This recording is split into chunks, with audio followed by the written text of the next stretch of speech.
भगवान शिव के जन्म से जुड़ा रहस्य क्या है? भगवान शिव को स्वयंभू कहा जाता है, जिसका अर्थ है कि वह अजन्मा हैं। वह ना आदि हैं और ना अंत। भोलेनाथ को अजन्मा और अविनाशी कहा जाता है, तो आइए जानते हैं उनके जन्म से जुड़ा रहस्य क्या है। त्रिदेवों में भगवान शंकर को महत्वपूर्ण स्थान प्राप्त है। भगवान ब्रह्मा सृजनकर्ता, भगवान विष्णु संरक्षक और भगवान शिव विनाशक की भूमिका निभाते हैं।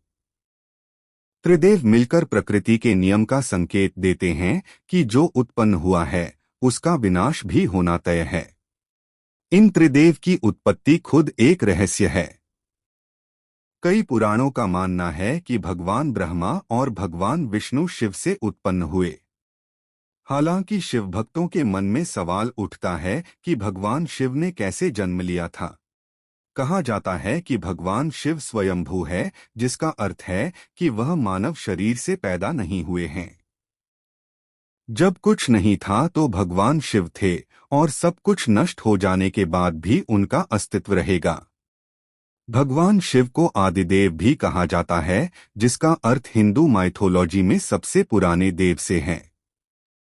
वह देवों में प्रथम हैं।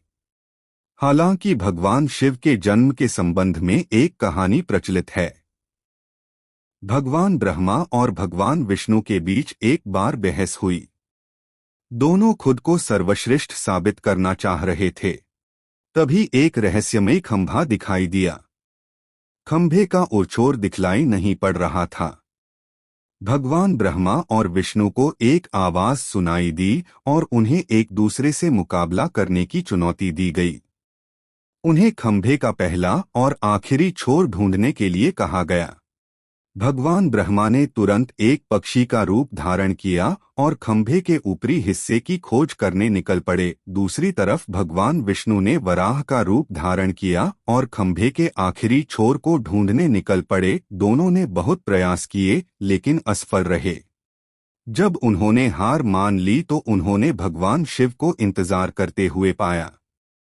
तब उन्हें एहसास हुआ कि ब्रह्मांड को एक सर्वोच्च शक्ति चला रही है, जो भगवान शिव ही हैं। खंभा प्रतीक रूप में भगवान शिव के कभी ना खत्म होने वाले स्वरूप को दर्शाता है। भगवान शिव के जन्म के विषय में इस कथा के अलावा भी कई कथाएं हैं। दरअसल शिव के 11 अवतार माने जाते हैं। इन अवतारों की कथाओं में रुद्रावतार की कथा काफी प्रचलित है। कूर्म पुराण के अनुसार जब सृष्टि को उत्पन्न करने में ब्रह्मा जी को कठिनाई होने लगी तो वह रोने लगे। ब्रह्मा जी के आंसुओं से भूत प्रेतों का जन्म हुआ और मुख से रुद्र उत्पन्न हुए। रुद्र भगवान शिव के अंश और भूत प्रेत उनके गण यानी सेवक माने जाते हैं। शिव पुराण के अनुसार भगवान शिव को स्वयंभू सेल्फ बॉर्न माना गया है, जबकि विष्णु पुराण के अनुसार भगवान विष्णु स्वयंभू हैं। शिव पुराण के अनुसार एक बार जब भगवान शिव अपने टखने पर अमृत मल रहे थे तब उससे भगवान विष्णु पैदा हुए, जबकि विष्णु पुराण के अनुसार शिव भगवान विष्णु के माथे के तेज से उत्पन्न हुए बताए गए हैं। संहारक कहे जाने वाले भगवान शिव एक बार देवों की रक्षा करने हेतु जहर पी लिया था और नीलकंठ कहलाए। भगवान शिव अपने भक्तों पर प्रसन्न हो जाएं तो सारी मुरादें पूरी कर देते हैं। भगवान शिव की लिंग रूप में पूजा की जाती है। जटाधारी शिव शंकर को प्रसन्न करने में किसी भी मनुष्य को कठिनाइयों का सामना नहीं करना पड़ता है। उन्हें सच्ची श्रद्धा मात्र से ही प्रसन्न किया जा सकता है।